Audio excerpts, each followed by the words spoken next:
Did we actually just force Apple to release something early? What's going on, YouTube? Hope you guys had a great weekend. Today we're going to be talking about Apple Music's new release of spatial audio and what that means and what it's going to mean for the industry, not just music. Before we get started, be sure to hit the subscribe button and click the bell so you don't miss. I'm Chris Grant Jr. It's the Grant and Geek Show.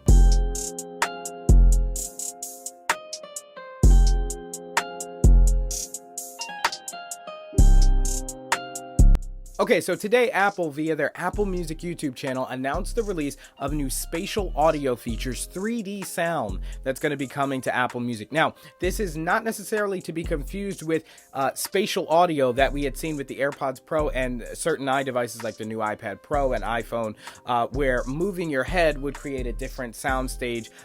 We typically had surround sound and those types of things, but with spatial audio on those devices, it was also tied to where your head was moving or where you were in the room in relation to your phone or your iPad.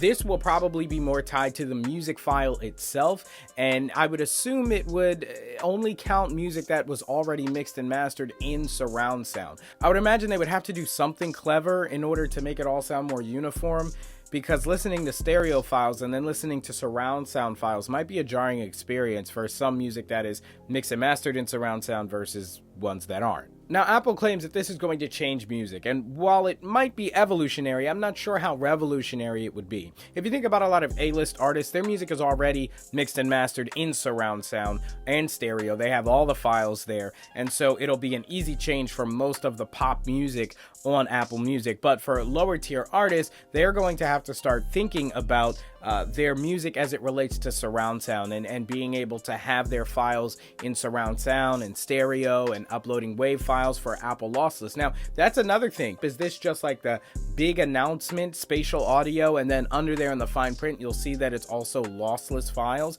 It makes a lot of sense this way, because if it's already included in your current Apple subscription, a lot of people don't really notice the difference in lossless audio quality unless they've gotten major headphones, and even then, some find it hard to tell.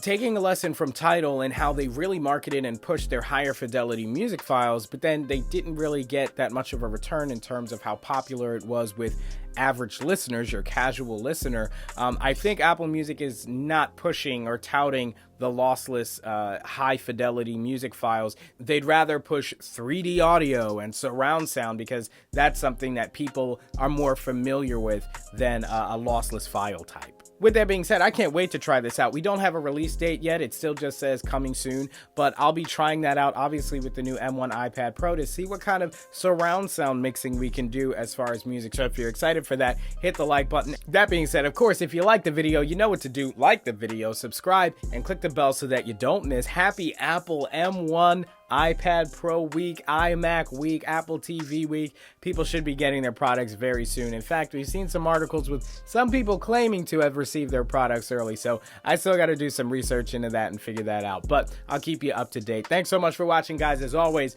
I'm Chris Grant Jr. It's the Grant and Geek Show.